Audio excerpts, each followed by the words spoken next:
Welcome to another episode of Teen Minds Redefined, where we strive to redefine our relationships with our teens as we foster their true, authentic human growth into this world.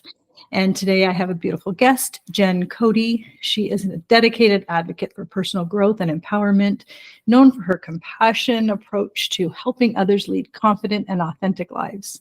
With over 2 decades of experience as a helper and connector, Jen has become a trusted leader in the wellness community. As the founder of Jen Cody Coaching and the host of the Create Your Day podcast, Jen is committed to guiding women towards trusting their intuition and decision-making skills, ultimately leading to a greater confidence and fulfillment. Her coaching practice is informed by her extensive certifications in life, organizational, wellness, fulfillment, and transitional coaching. Passionate about embracing vulnerability as a catalyst for courage, Jen empowers her clients to regain ownership of their lives and navigate through challenging transitions with resilience and grace. Through her transformative coaching approach, Jen helps individuals harness their tragic realities to create incredible futures filled with purpose and authenticity. And what a beautiful bio. Thank you, Jen, for joining me. I'm so excited for this conversation. Thank you. Wow, hearing you read it was even better. Good. Got to do you good. I got to do you good. Thank you so much. Thank you for having me. I really appreciate the opportunity. Oh, this is fun. And listening to your podcast, I'm like, yep. I got to have this. I've got to have Jen on here because the message is, as I gave you a little backstory before, when I first started the podcast in October, it was more geared for parents who had teenagers who were neurodiverse and, trying to help specific diagnoses. And then it just kind of morphed into this whole different thing where you don't need a diagnosis to be supporting a teenager, especially after what we've been dealing with past 3 or 4 years now. And it all seemed to, the common denominator as I'm talking to different experts is that, and this is not a slam to any parent, but it seems to always start with the parent. That if you're getting triggered by your kid, if something's really, not sitting with you and there's some resistance, it's 9 times out of 10 not the kid, and it's something you're bringing into the relationship. And we all do it. There's absolutely no slam there, and I think there's never a failing parent. If we're still trying, we're still parenting, and we're still doing our best. So we're going to go down, I don't even know what path, because you have so many ideas and great thoughts and things I want to talk about. Is there something you want to start off with? What are you feeling about what we're talking about today? Okay. Well, first, thank you so much, Cheryl. It's really great to be here. And I love what you're doing with this podcast. Thank you. I think it's so important. I love what you just said, that you don't need a diagnosis in order to need to be parenting your teen in a positive way. Our teen population needs us to really model for them what it means to live a fulfilling life, a confident life, an authentic life. I think they are probably the first generation really that is growing up in this world that no one knows how to navigate what they're dealing with, right? Yeah. No one's done it before. And if we can offer them some guidance and safety to be who they are, that to me is just the most important job in the world. And I'm a mom of now 20 somethings, and being a parent of people in that time in their life and guiding them through the teenage years is really powerful and so important. So I would love to talk more about, how we can do that, and what does it look like to really show a teenager that they have the safety and ability to live a confident and authentic life. No, and I love that you said authentic, because I've said a few times, I've done a lot of work on myself. And when I sit in these courses or challenges or, the mind, what do you call those? Master classes, those sorts of things. I feel like it's all people my age. And I'm like, why are we waiting so long? Yes. Why are we waiting so long to think, oh, that doesn't, like, what does resistance feel like? What does this feel like? I want to skip the middleman for our teenagers and say at 19 and 20 and 21, oh, this feels like me. I'm going over there. And I'm not going to worry about what anybody says or thinks. So how do we start there? How do we help parents foster that thought? Well, I think a lot of it has to do with allowing our teenagers to really know that they can talk to us, right? That is absolutely the first thing, is to make sure that there is communication. Mm. And I feel like the teens today, most of them really are living in a very curated experience, Yeah. right? Everything they do all day long is so curated that they don't even know who they are. They don't know how to be who they really are. And what you just said, that we go into these master classes and take these courses and do this work Mm-hmm. at this age, and we have the benefit of hindsight. And how amazing would it have been to know when we were a teenager that this work could really shape our future? And Yeah. it's up to us to show them that that's the way to go, right? So I feel helping, it's so hard for an adult to really tap into their self-awareness, and that's where confidence and authenticity comes from, is Mm-hmm. self-awareness. And it's so difficult as an adult to do that because, to be frank, who the hell wants to really take a good look at what's Yeah. going on in there? Yeah. It's No not, thanks. yeah, it's not fun. It's not No. easy. So as a teenager, it can be even more daunting. And as a teenager, they don't necessarily know the gravity that that type of work holds. And Yeah. it's up to us to really guide them and show them that doing this type of work is going to be what transforms their future, what transforms their present, and what transforms their relationships, which is what shapes everything that's about to come in their future.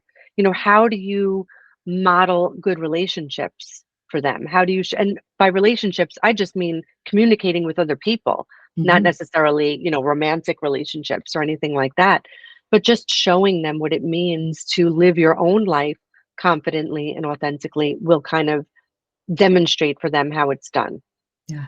right? Yep. And how do we do that? Where do we start? Well, it's so hard.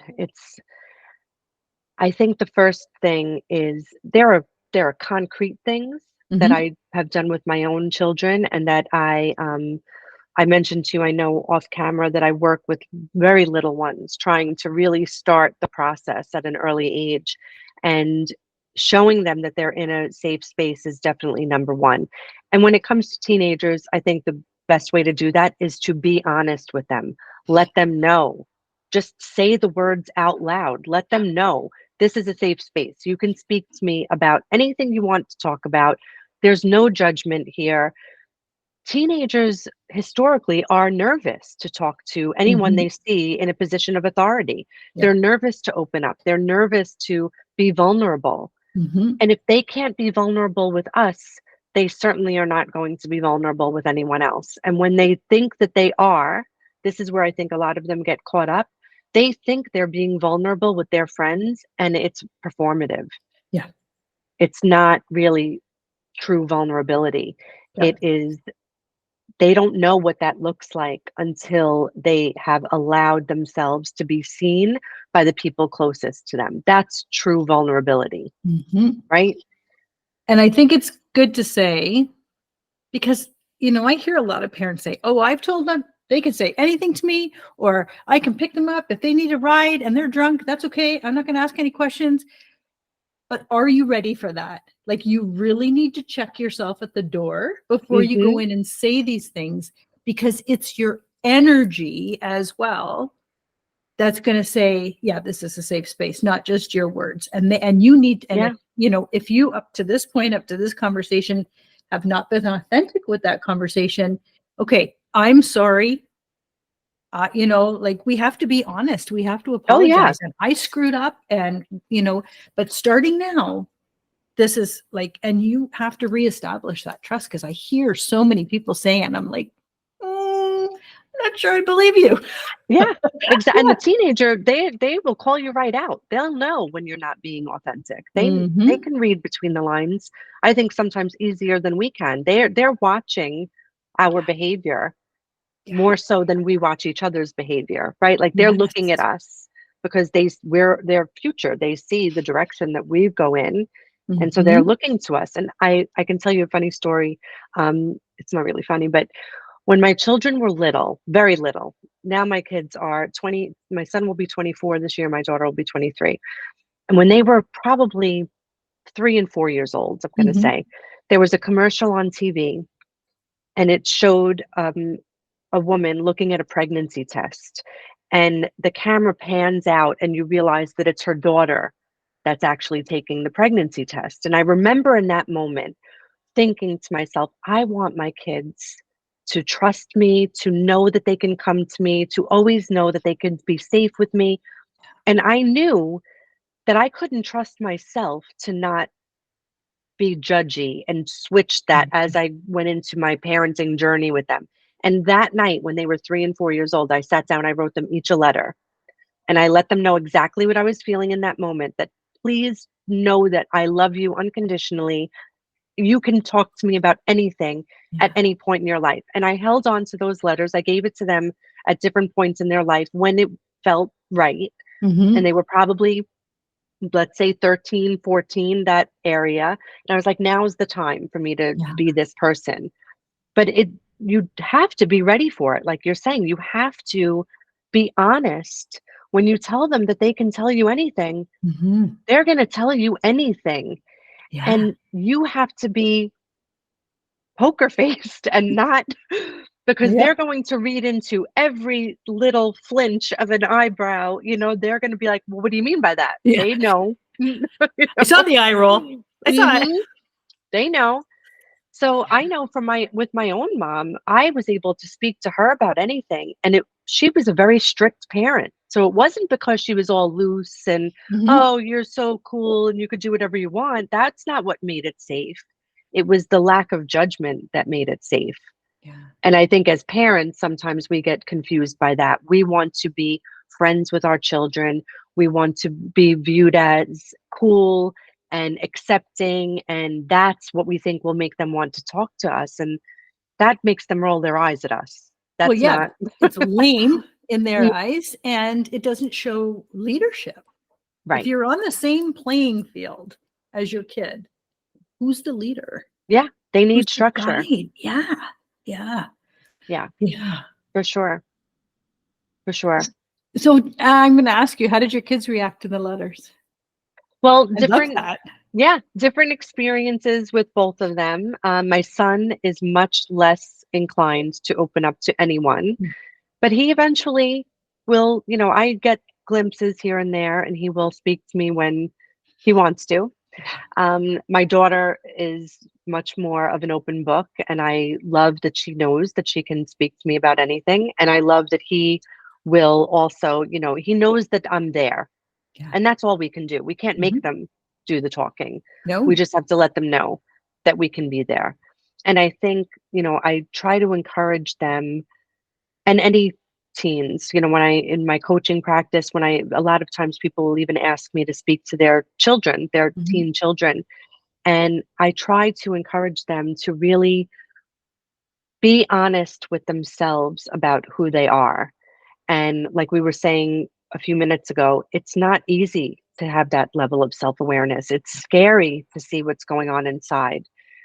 And especially for this generation that's growing up under such a microscope and everybody sees everything they're doing and everything is so curated for the gram, it's all about, and I Mhm. know that feeling. At 50 years old, am Yeah. living it for my own business. It's a Mhm. very strange existence, Yeah. I'm the same. I'm the same. Posts are right? real. Oh my gosh. Yeah. It's, Yeah, it's such a weird reality. yeah. Yeah. And they're, and what they're seeing, of course, is curated as well. So what they're looking at as the perfect life, that what they're looking at is what they should be doing and should be saying and should be spending on or should be owning. Like all of that Hmm. is curated, and it's so hard to say it's all fake. Like it's Right. all right. How do we talk to them about that? Like, how do we have those conversations? Yeah, I mean, I think it's first, the first step is letting them know they can have it, right? Which we talked about. They know that they can have these conversations with us. Mhm. But then it's about really being real. So I think this is where the authenticity part comes in. And this level of self-awareness is necessary to be a functioning human being. If Mhm. you're going to have empathy, and this is what I think is important to drive home to the teens in our life when we're having these conversations, let them know this is such an important step in you becoming who you're meant to be. You can't step into whatever you want your future to look like. You can't fully appreciate it and enjoy it if you don't know who you really are. If Mhm. you don't know what really makes you tick, if your goals that you're setting for yourself are because they're what you think you're supposed to do, or are they really tied to what you want? So I think one of the first steps is to talk to our teenagers about the goals that they have for themselves and not just what the goal is, right? Whether it's related to their career, their sports that they like, their friendships, wherever the goals are, it doesn't matter how big or small, push them on why it's important to them. Yeah. Try and get them talking about what makes this something that is driving you. What's the end result going to be for you? What does your life look like when you accomplish this goal? Almost forcing them to see their future through Yeah. the lens of who they are and not through the lens of what's expected of them. I love Because that. those Yeah. aha moments will happen for them, right? They're going to be like, wait a minute, I don't know. Maybe I just had this goal because my aunt said I should go to medical school or whatever, you know? Yep. Is this really what I want? And we have to be the ones to press them on figuring this out. Mhm. And that honestly, Cheryl, that's where the title of my podcast, Create Your Day, that's where that comes from. What do you want your day to look like? This is how you create your future. This is how you create your goals. You Oh, yeah. have to start with your day. What do you want this hour to look like? What are the feelings you want to be feeling? What are the relationships you want to be having? What are the conversations about? And so If much more manageable to be able to do that and say to a teen, like, that's such a beautiful way to start. just Yeah, create your I day. love that. Yeah, Yeah, right? that's amazing. And I think too, like, and I said this before, as a parent, and I was terrible sometimes for this, is check my ego, because I felt like when I was parenting, I was I was very hard. No, like, I was very disciplined with my parenting. I was not loosey goosey. I used to Hmm. say to them all the time, I have enough friends. I don't need two more. Like, it's not my job to make you like me. And our relationship, as they got old, like, they see, and they do see, I promise, it ends beautifully. But it's checking my ego, because I used to think that I had to have all the answers. Yeah, When they were asking questions, I felt like, oh, I'm the mom. Like, and I didn't have Google. I'm going to make this shit up. yep, I have to have some answers. yep, And I feel like if I could reverse time, there would be so much more honest conversation around, oh, yeah, you know what? I have no idea. Let's look yeah, into that. Let's call somebody. Let's talk to somebody. Truly have no idea. Like, and right. that's such a nice, like, that even gives me relief to say now, instead of the pressure of I had to be the Oh, yeah. encyclopedia of all information. Yeah, the ability to say, and it gives them permission as well to say, I don't know. Yeah. It's okay not to know. I think I really grasped that concept when I was going through my divorce. My children were older. So I got divorced. We were married a little over 20 years. My kids were 16 and 15 at the time. Mhm. And I can remember speaking to a friend of mine and saying I was so exhausted trying to hold it together 24 hours a day. And my friend said to me, why do your kids have to think that you should naturally be able to handle this? This is not something we're Mhm. equipped to just handle without it being painful, without it making us cry, without it making us not know what to do next. Yeah. And I really found that I had no choice. If I was going to survive, I had to let my guard down a little bit and Mhm. really show them it's okay to not know what happens next. It's Yeah. okay to not know what we're going to do next. And let's take the journey together. And when we make mistakes, which we will, we can have the level of confidence and self awareness in ourselves to know we can pivot, we can change direction. It will be okay. It Mhm. doesn't have to be okay on the first try. And then they don't have to hold it together thinking, I don't want Exactly. to make mom cry. I don't want to Right. make dad cry or upset or Yep. whatever. I am divorced as well, about this, married about the same amount of time. My kids are, I'm going to say, going into grade 8 and then going into grade 9 or 10. So Mm. it Yeah. was, Similar time yeah, frame. it was, yeah, like there's so many things I would do differently. Hmm. Um, but yeah, I think you're right, trying to hold it together. I'm thinking I'm doing it for them and I'm not doing Right. it for them because they need to be able to come home and say, what the hell? Like, why did you Yeah. do that? Or what, and then you're in, and we can even talk about this, whether you're divorced or not, when you're trying to parent in your authentic self and saying no to something because of your values or your morals, and you're up against other parents, or you're up against an ex who's doing Hmm. something differently. And you know what? I'll tell you something. I thought about this as we were just talking. I never allowed my kids to have a TV in their room when we Okay. were married. Never. Nope. You want to have family TV? We have family TV time. Never had a screen in their room. And then when we split up and I moved to a different house, I felt bad that they were, you know, upset, and I felt like maybe they needed their own space and they just didn't want to hang out with me all the time. And I got them a TV for each of their rooms. Actually, my parents did, which that was great. They're grandparents. Sure. And my ex said to me, "What the hell? We've never allowed." And I always thought I was so like up on my, like, this has to happen, this has to happen, and I was like, oh my God, I need to check myself. Hmm. I can't loosen up on my values because this has happened. Like, so that's, yeah. So I think Yeah. that's a really important thing.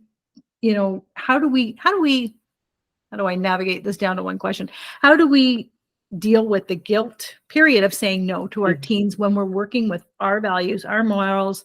And, and my mom would just say, well, if everyone got to jump off the bridge, you could jump off the bridge.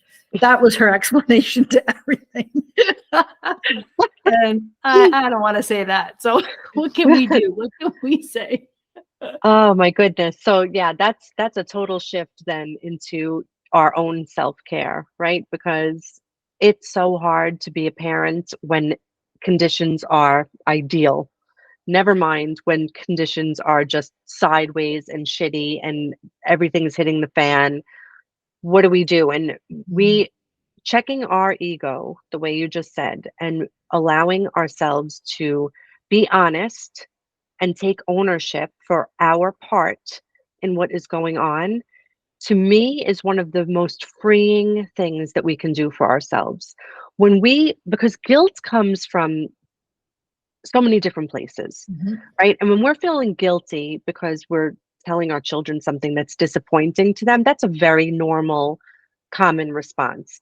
And that type of guilt should be easy for us to navigate because in the bottom of our hearts, we know we're doing the right thing for our children, Mhm. right? That's why we're saying what we're saying or imposing a rule that we're imposing. It's for their own benefit. And we can usually reconcile it by saying, when they're older, they'll understand. I need to deal with this guilt right now, but I can move past it.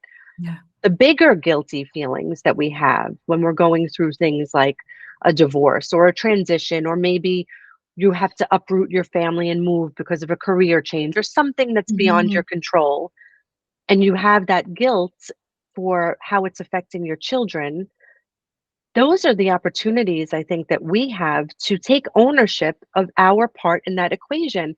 It's okay to apologize to our children for causing something to happen to them. That's not saying it's our fault. It's not saying we're wrong. It's just taking ownership for our part of the equation. I had conversations with both of my kids about the divorce in our family and apologized to them for my part in it. There's no such thing as a divorce that's one person's fault. I don't Hmm. care who's doing what. No such thing is one person's fault. So as Yep. long as I can be honest and say, I had a hand in this. I'm sorry that there must have been times that I could have made a different choice that led us to the point that we are at now. And all I can do is say, I will try to do better in the next day, in the next moment, the next time, the next chance I have to do better, I'm going to take it and try to do better. And that's really what I've tried to do since that my divorce was definitely a huge catalyst in my life and the life of my children as far as our stability in our financial stability and Hmm. our living conditions, everything changed. And all I could do was be responsible for my own part in it and do the best that I could every next moment to be a good example for my children. How can I live my life authentically and honestly and with integrity and be a good example of what a human being does? And Yeah. that's all I do day to day. And that hopefully has instilled in them not only the idea that they can trust me and Hmm. they know they're safe with me, but has modeled for them that this is a good way for you to live your own life That going was forward. so powerful. I love that you said that. I would love to take a poll and say how many parents have actually said this to your kids. Yeah. And there's a way, right? I'm very big on, and I don't think I ever have when we split up to say anything bad about my ex. I just never did. Never Right. ever. I saved it for somebody else. But there's a way to say this is what's happening more as a matter of fact conversation as opposed to, well, I did this, but he did this, but right? Like, Yes. The blame game does yeah, nobody any good. yeah, but it's powerful to say, like, that's two completely different things. I love that you said that. I feel like that's like the mic drop that we really need to be having those conversations. Now, So important. yeah, yeah. And so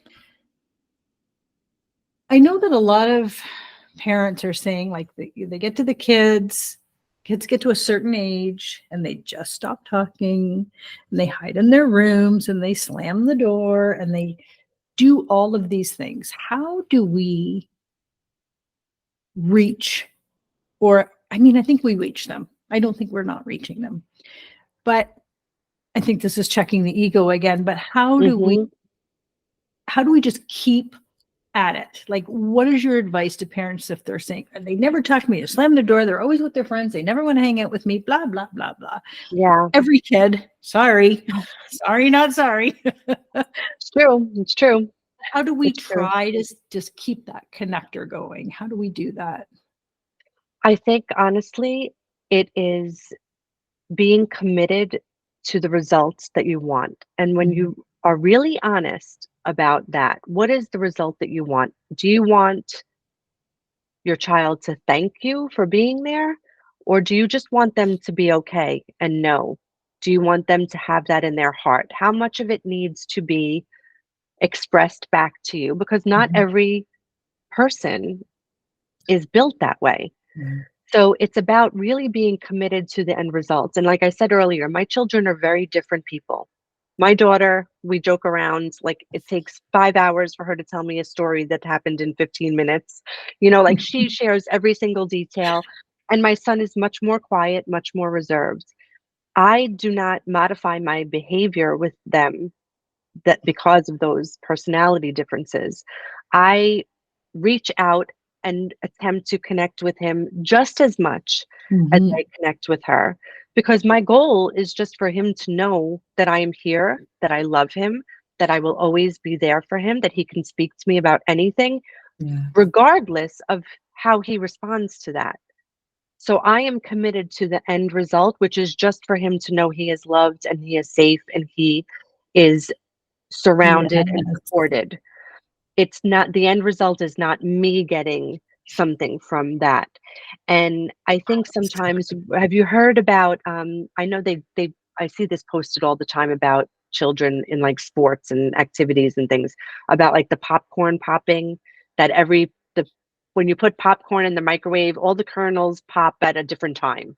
They're all under the same conditions Right. and they Right. pop at a different time. And our children are very much like that. So I think about that all the time. You don't put the microwave popcorn in the microwave and open the door every 10 seconds to see how they're doing in there. Yeah. When we do that, nothing happens. It keeps it from actually happening. Mm-hmm. So as parents, all we can do is keep planting those seeds, keep putting those seeds in there and allowing them to happen on their own time.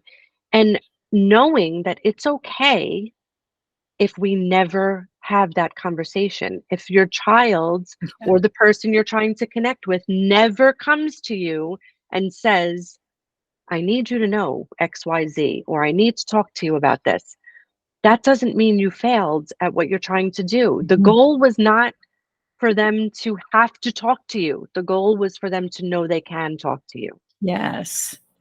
That's so significant.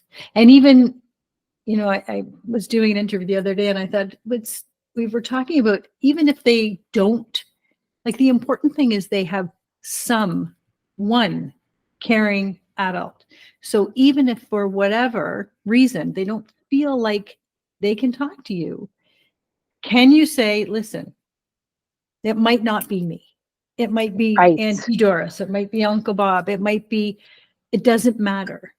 It doesn't matter to me. I won't be offended. I won't be hurt. I just want you to know there's somebody. And again, I think, the more we talk about ego, the more I feel like, oh, we've just got to get Coming that back. out of the way, right? It's Oh, coming back. yeah. Yeah. Yeah. You might not ever get validation. Not their job Right. to validate you. You brought them here. Exactly. It's Exactly. your Right. choice. You made the choice to bring them here. They didn't ask for this. I'm on the planet. That's right. Oh my goodness. Yeah, but it Oh. does always come back to the ego over and like everything does. It Mhm. always comes back to and the only way to take your ego and leave it at the door is to have a healthy relationship with yourself and to have that healthy level of self-awareness, Mhm. which, as we said, is not fun. It's not easy. It's so natural for us to want everything to be about us. Yeah, of course. This is why social media is what it is. Like, there are Mhm. people who have built billion-dollar businesses off of holding their camera in front of their face. And some people, I feel like you and I are probably similar when it comes to this. We were said before, make a reel. It just doesn't always come naturally, Yep. especially at 50 years old. I'm like, make a reel? I don't know, just you know. I am But real. right. I can also recognize as a business owner, it's the nature of Yep. the beast. You have to do what you Yep. have to do. I'm just following. 100%. However, ego, bringing it back to that, knowing who you really are and being really honest with yourself about the level of importance that you have in the big picture is key. Like, our job as parents is to help them form their own story. It's not our story. Yes. Oh my And gosh. it's Yes. so hard to not make it our story, right? Don't we naturally push them towards things we think they should be doing? And it's not always because it's what's best for them, it's because that's what we want them to be doing. We Yeah. start when they're babies. Here, take your first soccer clinic, take your first dance class. My daughter was dancing while she was in a diaper. She didn't ask to go to dancing school. So we push all these things on them, and hopefully some things stick and some things don't, and they experience wonderful things. But it's so important for us to take ourselves out of that equation. And sometimes it doesn't happen. I know for myself, I can be really honest, it didn't happen for me until I had no choice, but it was staring me in the face. Like, Yeah. Oh yeah. what you're doing isn't working. Mhm. Figure your shit out. Yeah. 100%. Yeah. You when it's staring you in the eye, Mhm. you just Yeah. So what are some tools? And I say this, even to parents, period. It's not that we have to say to our kids, sit beside me and meditate, sit beside me and read a mindset book. Let's go over here and talk about some mindful practices, because they're always watching. And I feel like if they're watching and they notice the shift in us, it's like this ripple. Hmm. It just happens. It changes Oh yeah. everybody in your room, everybody in your home. But what can parents do to start? Like, how can they tap into that self-awareness? What can they start doing at home? Sure. Yeah. I think there are real, like, tangible activities you can do with your kids that, especially if they're struggling. So I think that's part of it, is recognizing, are you just trying to start the dialogue so that it exists? Or is there an actual reason for you wanting to start this dialogue? Are you trying to solve an issue that your Mhm. child's having? So there may be two different approaches. Um, One thing that I find really, really beneficial, even with the adults that I work with, when we're trying to tap into our self-awareness, we that's where all the doubt comes up, right? Because as soon as we start to look inside, we start to doubt what we think about ourselves. So what I like to do is kind of an exercise with people where we're showing them that they are their own proof of concept. So can you sit and talk to your child and have them identify two or three times where they can show for sure that they were really good at whatever it is they were trying to do. They succeeded in something they were trying Mhm. to work on. They achieved a goal. And again, those goals can be super tiny. Did they want to, go for a walk last weekend and they managed to make the time to do it? Did they Mhm. want to become captain of the team that they're on and they managed to do that? Or whatever it looks like, but talk with them about really recognizing the times in their life that they accomplished what they set out to do. Mhm. Because I don't think they focus on those times enough, Yeah. and they don't see it as achievements, because a lot of times it's just what was expected of them and they feel like they're on this like people mover in the airport, Mm. right? They're just Yeah. on that belt going Mhm. at someone else's pace. And they don't see all of those benchmarks that they're hitting because they're not looking at their life through that lens. So Yeah. helping them to see it is really, really powerful. And you can start off, whether it be accomplishments, if that seems too overwhelming or you're dealing with a younger child, Mhm. you can just talk to them about, name three things that you like about yourself. Help them come up with those things that they really like about who they are as a person. What kind of friend are they? How would Yeah. they describe themselves? That's really, really a powerful place to start, because all of the work on this journey for them comes from self-awareness. Every single thing, whether you're trying to boost their confidence, you're trying to make them a better friend, make them better communicator, all of it comes from self-awareness. Yeah. So helping them start that journey and maybe turning it into a practice, right? Maybe then you can build upon that. If you start off having a conversation, what are three things you really like about yourself? Then maybe next week you encourage them two times that week. Start a journal. Write Mm. down before you go to sleep, what are two things that happened to you today that were really positive? Yeah. Can you form it into a sentence? Can you express it back to me? Mhm. Instead of just, it's helping them tap into expressing their feelings, right? What Yeah. happened to you today that was great? Can you communicate it well? Yeah. That's so good. And so, yeah, and create your day. I love create your day. I just love that. It's Oh, such I a have to great tell concept. you, yeah. And that also comes from, we've talked about checking your ego at the door. So I have a nonprofit. It's called Jenna's Journey. And I founded it in honor of my best friend who passed away in 2020 of brain Oh, cancer. oh, I'm And she had sorry. suffered, thank you very much. And she had suffered for 7 years. And when she was passing, we knew that it was the end of her time.